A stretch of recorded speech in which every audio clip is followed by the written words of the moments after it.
Bonjour à tous et bienvenue pour cette nouvelle vidéo. Aujourd'hui, on va parler des TRN Medusa. Vous avez le lien en description si jamais vous voulez les acheter. Ce sont des intrants qui sont sortis il y a un petit peu de temps de ça. Monodriver de 12 mm. Et donc, on va voir ce que ça vaut.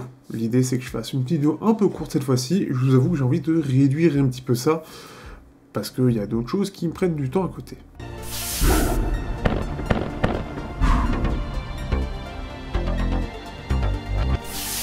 Du coup, les TRN Medusa sont des intras assez classiques dans la gamme de TRN, même si c'est pour le coup avec un nom, un vrai nom pour une fois, et une vraie personnalité. En gros, dans l'idée, vous avez un corps en plastique transparent, donc bien transparent, bien transparent, avec du 2-pin QDC. Avant d'entrer dans le côté intra eux-mêmes, les 2-pin QDC sont accompagnés d'un câble de qualité. Ce sont les mêmes que les TRN White Tiger, donc c'est plutôt une bonne chose. Câble modulaire s'il en est. Par défaut, vous avez du 3.5 et vous n'avez pas d'autre câble qui est fourni avec, mais vous pouvez le prendre si jamais vous voulez mettre du 4.4 avec. Après, pour de tels intras, ça n'a pas forcément beaucoup d'intérêt non plus de lui apporter beaucoup plus de puissance. Au niveau des embouts, vous avez des embouts tout ce qu'il y a de plus classique, et du coup, ce qui nous intéresse dans ces intras, et sa particularité, et pourquoi ce nom, eh bien, c'est son driver de 12 mm.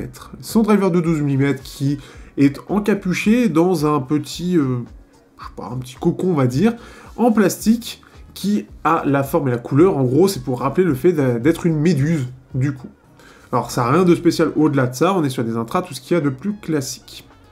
Première chose, quand on va mettre les intras, on n'aura pas l'impression qu'on a ce côté pression, que on peut l'avoir dans beaucoup d'intras, mais au contraire, on va parfois se poser la question si les intras sont bien mis, si voilà, parce qu'on n'est pas complètement bouché. Ce qui fait que l'intra respire beaucoup, et ça, c'est plutôt déjà une première bonne chose.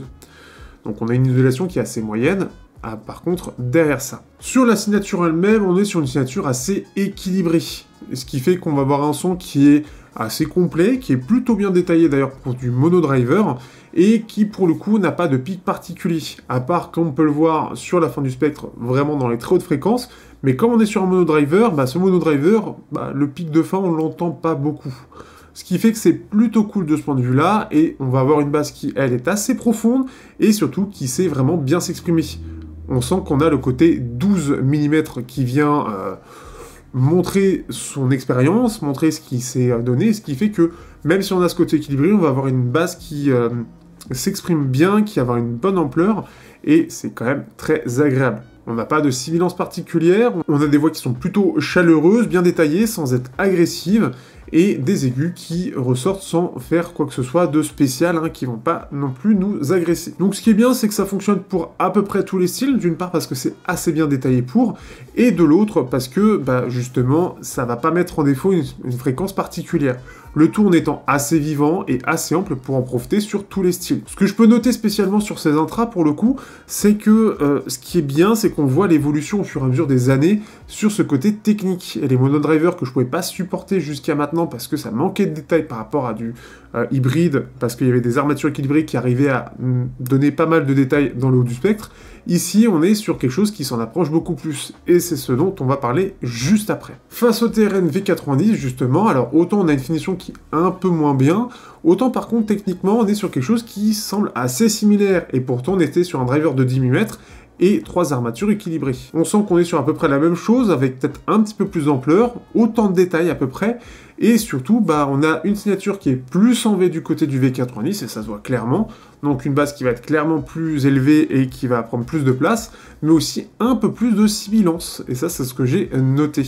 Ce qui fait que c'est un peu moins bien maîtrisé au niveau des aigus, et du coup c'est plus agressif, même si ça se voit pas sur la courbe. Au-delà de ça, on a aussi les TRN ST7, les TRN ST7 qui mettent en avant notamment un petit peu le haut médium, et ça se ressent. On a un son qui fait un petit peu plus neutre, un petit peu plus orienté sur la clarté, avec notamment un pic qui va se ressentir un peu plus, aussi dans les hautes fréquences. Alors ça se ressent non pas de façon agressive, mais notamment sur la présence généralement du son qui va globalement apporter plus de clarté, plus un côté détaillé, mais moins fun sur des styles qui en voudraient, notamment, moi ce que j'aime beaucoup, encore une fois, ma partie wave music dans les playlists en dessous, ou bien du métal. Donc ce qui est bien pour un côté assez équilibré, un peu orienté sur la clarté, mais ça manque un petit peu de fun en comparaison. Ce qui fait que ces petits TRN Medusa sont assez sympathiques. On a quelque chose qui est assez polyvalent, ça fonctionne pour à peu près tout, avec quelque chose qui respire bien au niveau des oreilles, donc ceux qui sont sensibles à la pression vont apprécier, tout en étant techniquement vraiment bon. D'ailleurs, chose que je n'ai pas indiqué, mais on a une scène qui est plutôt large en plus de ça, dû à ce côté un peu plus ouvert